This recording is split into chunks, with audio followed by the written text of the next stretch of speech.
ಈ ದಿನದ ಕೀರ್ತನೆಗಳು 37ನೇ ಅಧ್ಯಾಯ 5ನೇ ವಾಕ್ಯ.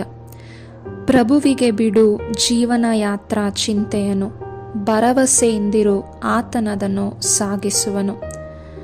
ಪ್ರಿಯರೇ, ದೇವರು ಈ ಒಂದು ವಾಕ್ಯವನ್ನ ನಮಗೆ ಒಂದು ಆಜ್ಞೆಯಾಗಿ ನೀಡ್ತಾ ಇದ್ದಾರೆ. ಇದನ್ನು ನಾವು ಪಾಲಿಸಬೇಕು. ಚಿಂತೆ ಮಾಡಬೇಡಿ, ಯಾವ ವಿಷಯದಲ್ಲೂ ಕೂಡ ಚಿಂತಿಸಬಾರದು ಎಂಬುದಾಗಿ ದೇವರಲ್ಲಿ ಹೇಳ್ತಿದ್ದಾರೆ.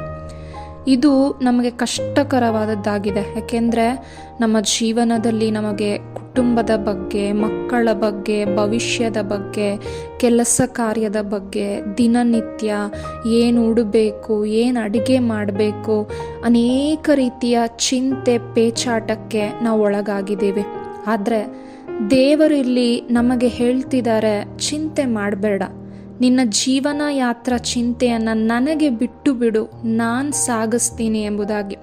ಇದಕ್ಕೆ ಉದಾಹರಣೆಯಾಗಿ ಮತ್ತಾಯನು ಬರೆದ ಶುಭ ಸಂದೇಶದಲ್ಲಿ ನಾವು ಓದ್ತೇವೆ, ಹಕ್ಕಿಗಳನ್ನು ಗಮನಿಸಿ ನೋಡಿ, ಪಕ್ಷಿಗಳನ್ನ ನೋಡಿ, ಅವು ಬಿತ್ತೋದಿಲ್ಲ, ಕೂಡಿಡೋದಿಲ್ಲ, ಆದರೂ ದೇವರು ಅದನ್ನು ನಡೆಸ್ತಾ ಇದ್ದಾರೆ. ಹಕ್ಕಿಗಳಿಗಿಂತ ನಾವೆಷ್ಟೋ ಮೇಲಾದವರಾಗಿದ್ದೇವೆ.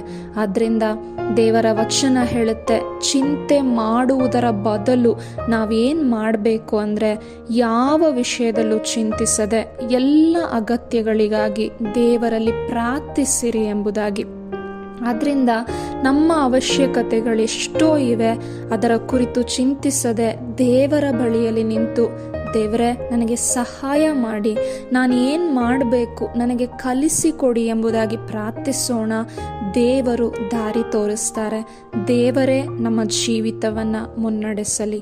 ದೇವರಿಗೆ ಸ್ತೋತ್ರ. Praise the lord.